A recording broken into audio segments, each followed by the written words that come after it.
Je présente M. Steve Lucier, maire de la ville de Sherbrooke, qui va venir commencer à nous présenter ce qui s'en vient.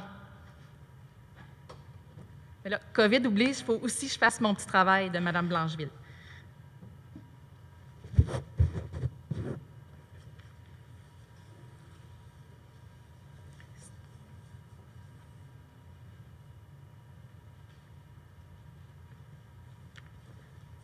On va prendre le temps d'enlever le masque.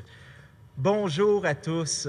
Oui, c'est un grand plaisir, en effet, Nancy, d'être en direct. Ça fait longtemps que j'attendais ce moment-là et on souhaite réellement que ça puisse revenir à la normale le plus rapidement possible. Quelques salutations à faire par commencer avec mes collègues. Très important de voir certaines personnes avec moi aujourd'hui, soit M.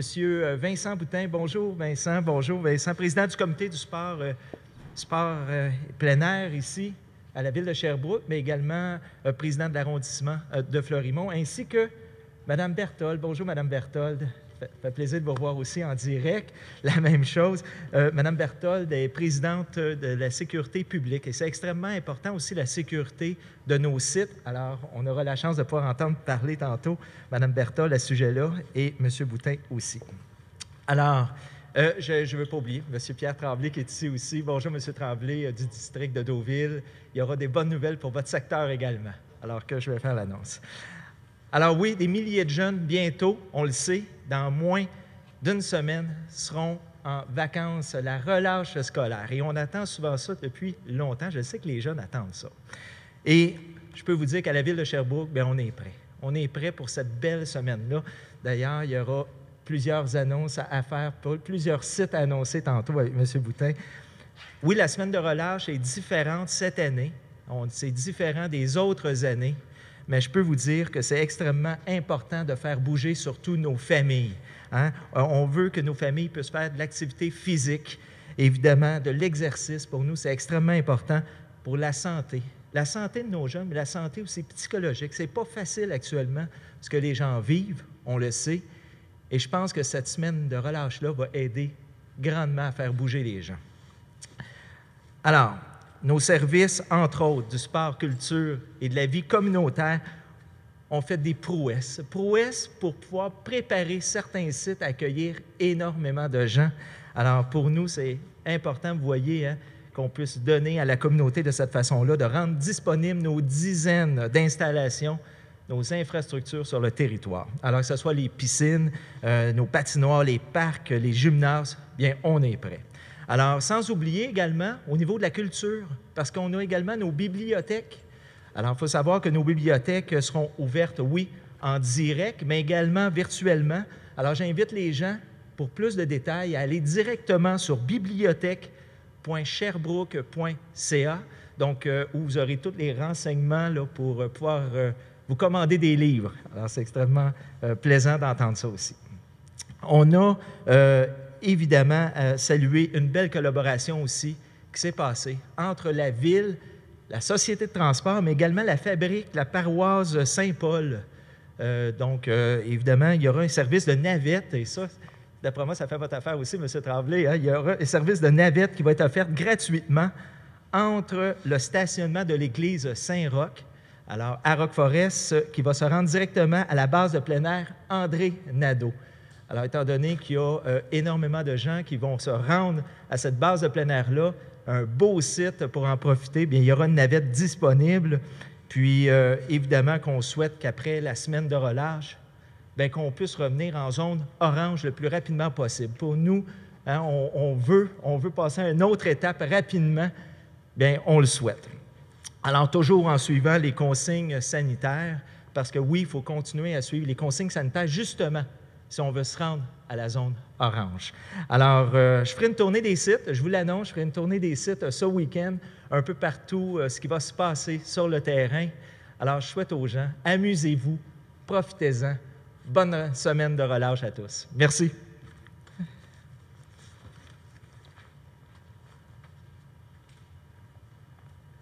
Monsieur Lucier, votre masque. Oui, désolé. Hein. Merci. Il y a la première ministre d'Allemagne qui a fait ça cette semaine. Ça, c'est bien la preuve que les mesures sanitaires, on s'y habituera, ça ne sera jamais tout à fait intégré dans notre système. Alors, pour poursuivre, j'inviterai M. Vincent Boutin, qui est président du comité des sports et du plein air, mais aussi un papa qui va sûrement courir plusieurs activités au cours de la prochaine semaine. M. Boutin.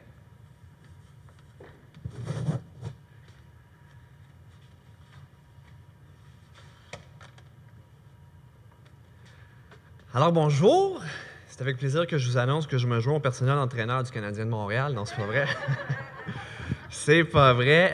Je suis très content d'être ici, en fait, aujourd'hui, en présentiel pour vous parler de la programmation de la semaine de relâche. Je veux d'entrée de jeu remercier nos employés de la Ville, mais aussi des organismes délégués gestionnaires, de nos partenaires comme la base plein air, le regroupement du parc du Mont-Bellevue, qui croient beaucoup en la nécessité de faire bouger nos jeunes et qui ont tombé durant la période des fêtes, mais aussi pour la semaine de relâche, en mode action pour être capable de donner des activités extérieures de qualité à la population de Sherbrooke. Donc, je pense que c'est important de les remercier. Alors, commençons sans plus attendre au Mont-Bellevue. Il n'y aura pas de grandes nouveautés pour la semaine de relâche. En fait, c'est les mêmes activités qui seront offertes à la population. Donc, on suggère aux gens d'appeler avant pour acheter leurs billets. C'est les mêmes heures d'ouverture. Donc ça ne change pas, c'est la même programmation. On est heureux d'annoncer que dans nos arénas de la ville de Sherbrooke, donc le Centre Julien Ducharme, Eugène Lalonde ici, Yvan Dugré, le Palais des Sports, l'aréna Philippe Bergeron à Brompton qui est ouverte et le centre récréatif de Rock-Forest, eh bien, ce sera du patin libre du 27 février au 8 mars prochain, de 8h30 à 18h30 et c'est une période de 50 minutes. Alors, on demande aux gens de réserver là, au 819-823-8000 pour avoir une plage horaire et c'est 20 personnes maximum sur la glace en même temps. Donc, évitez que les gens se butent à des portes closes parce que c'est plein. Bien, réservez d'avance. Un petit coup de fil va vous permettre d'avoir accès à votre place pour la patinoire. Évidemment, la patinoire bleu-blanc-rouge, c'est toujours ouverte en respect des consignes sanitaires. Donc, il y a des rotations. Il y a des moments qu'on est en patin libre, d'autres que nous sommes en hockey libre. Allez voir sur le site Internet de la Ville pour la programmation détaillée. Alors, encore une fois, c'est ouvert et Dame Nature risque d'être avec nous cette année, mais si on devait fermer des patinoires, au moins bleu-blanc-rouge va être ouverte, là, qu'importe ce qui va arriver. La base plein air André Nadeau, donc j'en profite pour saluer M. Tremblay, le conseiller du secteur. Alors, une foule d'activités du 27 au 7 mars. Les heures d'ouverture de 10h à 17h. Ça va inclure la location de fat bike, de ski de fond et aussi, évidemment, là, de glissade sur tube. L'activité va se terminer à 16h45, le temps d'effectuer les dernières descentes. Et il y a aussi des nouvelles activités animées pour des bulles familiales de 4 personnes. Je ne veux pas trop en dévoiler. J'invite les gens à aller au basepleinair.ca pour en savoir davantage. Évidemment, il faut souligner la collaboration entre la STS et la base plein air et la ville de Sherbrooke là, pour le service de navette, parce qu'on sait que ça risque d'être très populaire en cette semaine de relâche pour éviter les embouteillages. Alors, il y aura un point de service qui sera à l'église Saint-Roch, dans le village de Rock-Forest. Ce sera l'autobus, donc 40 places qui fera les navettes, et ce sera à partir de 9h45, et le dernier départ sera à 17h30 le soir. Évidemment, il y a aussi les activités en partenariat avec nos organismes délégués gestionnaires, Espace Loisirs Brompton, Sherbrooke Loisirs Action, le Carrefour Accès Loisirs, Loisirs Fleury-Est à Fleurimont, le Centre multisport de Sherbrooke et Loisirs Actifamille. Et je veux encore une fois remercier là, leur ouverture dans ce dossier-là. Alors, au Parc Victoria, il y aura des parcours lumineux.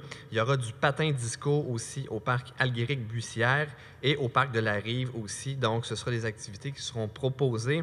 Et pour les gens qui ne pourraient pas se déplacer ou quoi que ce soit, eh bien, il y aura quand même des activités virtuelles qui seront organisées par les organismes délégués gestionnaires.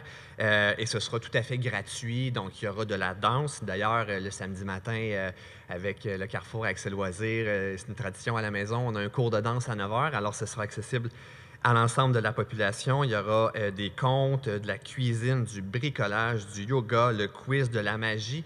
Bref, une foule d'activités pour l'ensemble de la population, aux plus sportifs, aux plus curieux, aux plus culturels. Alors vraiment, il y a une foule d'activités qu'on met à la disposition de la ville de Sherbrooke. L'idée, c'est aller dehors, jouer à l'intérieur, jouer en famille, profiter de cette semaine-là. Et on est au bout du processus et on espère qu'après la relâche, comme M. Lucie a dit, on va tomber dans un mode orange avec plus de possibilités. Mais bref, la Ville de Sherbrooke, je pense au nom de mes collègues du conseil municipal, c'était important de mettre en place ce genre d'initiative pour faire bouger nos jeunes. La santé mentale et physique, c'est super important. Donc, merci beaucoup. Et puis, je pense que le fait que vous êtes déplacés en grand nombre aujourd'hui, bien, ça témoigne de cette volonté-là et le désir de notre population d'avoir des activités de qualité. Donc, merci beaucoup. Mon masque. Ton masque. Bon, bien, je m'en vais à Montréal. Monsieur Boutin, vous faites tout pour qu'on perde notre nouvelle. Hein? Alors, comme vous voyez, on ne s'ennuiera pas à Sherbrooke pendant la semaine de relâche, mais tout ça va devoir se faire, évidemment, dans un contexte de sécurité. Alors, j'invite la présidente du comité de sécurité publique à venir nous adresser quelques mots. Puis, j'espère que mon petit balai là, de nettoyage et tout était correct, Mme Berthold. C'est correct. On vous donne votre étoile. Merci. Merci. Évidemment, ça pogne dans les lunettes, c'est toujours pareil. Bonjour tout le monde. C'est vrai qu'on est content et contente de vous voir en personne, en chair et en os, même si on s'est vu beaucoup cet hiver pour les différentes problématiques sur le territoire de la ville de Sherbrooke. Mais c'est toujours agréable de vous rencontrer. Monsieur le maire, Monsieur Boutin, Monsieur Tremblay, bonjour. Évidemment que de travailler une semaine de relâche, comme avec les enfants, pour leur faire profiter du beau temps, pour leur changer les idées, pour faire en sorte qu'on puisse faire pratiquer ça en toute sécurité, bien, on y a mis la main à la pâte. C'est évident que ça aurait été plus facile si nous n'étions pas en période rouge. Si nous étions dans l'orange, il y aurait eu encore plus d'activités. Mais voilà ce que l'on vous offre pour cette semaine de relâche. L'important dans tout ça, ce qu'il faut comprendre, et je sais que vous le comprenez, mais l'important, c'est de bien le diffuser, c'est de rappeler aux gens qu'il est important de maintenir les mesures de distanciation, les mesures sanitaires qui sont en application dans tous les endroits où M. Boutin a pris la peine de vous mentionner, où il y aurait des activités. C'est important de le faire. Pourquoi? Bien, parce que pour qu'on puisse passer à travers cette période qui est demandée, mais qui est très intense et qui peut faire en sorte qu'on peut se retrouver dans une troisième vague, ce que l'on ne veut pas. Notre but, c'est de se retrouver en zone orange le plus rapidement possible, et à date, ça va bien. Mais aussi pour le respect de nos employés. Nos employés s'affairent depuis des mois et des mois à vous préparer des surfaces de glisse, à vous préparer des patinoires, afin que vous puissiez en profiter dans le cadre de cette semaine de relâche. Et s'il y a des citoyens qui se sont plaints que l'éclairage était ouvert tard dans la nuit, bien, c'est qu'on vous a préparé des glaces pour faire en sorte que vous puissiez en profiter au maximum si jamais le temps se réchauffe. Samedi, il annonce quand même 6 degrés, mais on devrait être pas pire comparativement aux autres années. Mais vous savez, les gardiens de parc, c'est pas dans leur gêne d'arriver et de faire en sorte que les mesures soient respectées. Par contre, on leur demande de le faire et c'est pas toujours facile. Encore en fin de semaine dernière, du côté du parc Gilles Charland, bien, il y a eu encore de l'abus, il y a eu encore des gros mots qui se sont dits, il y a eu encore des rondelles qui ont été lancées et tout ça. Alors, les gardiens de parc, peu importe où ils sont, font pas ça pour vous faire suer, comme on pourrait dire. Ils font ça pour faire en sorte que, pour préserver votre santé. Donc, s'il vous plaît, voulez-vous, s'il vous plaît, les respecter dans ce qu'ils vous demandent? Du côté du parc Gilles Charland, il y a des jeunes, des adolescents qui ont été rencontrés par les services de police à leur école pour les sensibiliser à savoir, à leur dire que c'est important de respecter ce qu'on leur demande. Mais ils ont encore recommencé. Ils se sont retrouvés 25 dans une cabane. Dans mon temps, là, il y a fut un temps, on appelait ça la cabane à patins. Puis le gardien de sécurité, le gardien du parc n'était pas capable de rentrer parce qu'il y avait trop de monde dans la bâtisse. C'est pas quelque chose qu'on veut, puis c'est pas ce qu'on met en application. Donc, on vous demande d'être respectueux, peu importe où vous êtes. C'est sûr que c'est plus facile en plein air, mais encore là, il y a des règles de distanciation à respecter. Alors, on vous invite à le faire. Ça achève. Je vous demande du courage encore. Vous êtes résilient, ça n'a aucun sens comment vous êtes résilient. Mais il faut encore l'être si on veut arriver dans une autre zone, la zone orange, puis si on veut se débarrasser de ce qui nous affecte depuis presque un an maintenant. Alors, je vous demande votre collaboration pour qu'on puisse vivre une semaine de relâche comme il faut. Puis moi, le patin disco, ça m'a allumé. C'est dans mon temps, c'est dans mon âge. Fait que peut-être que la madame, elle va y aller. Je ne sais pas, on verra. Si on peut retrouver les patins. Mais merci beaucoup d'être là. Merci de diffuser cette nouvelle-là, car c'est très, très, très important pour pas qu'on se retrouve avec des problèmes après cette semaine de relâche-là. Merci beaucoup tout le monde. Décidément, on peut sortir la radio, on peut sortir la fille de la radio de temps en temps, mais pas la radio puis la musique de la fille, hein? Alors, ça met fin à cette conférence de presse. Si vous avez des questions, on peut faire des entrevues individuelles ou si vous voulez poser maintenant, on peut y aller là, par groupe. C'est à votre convenance. Merci beaucoup.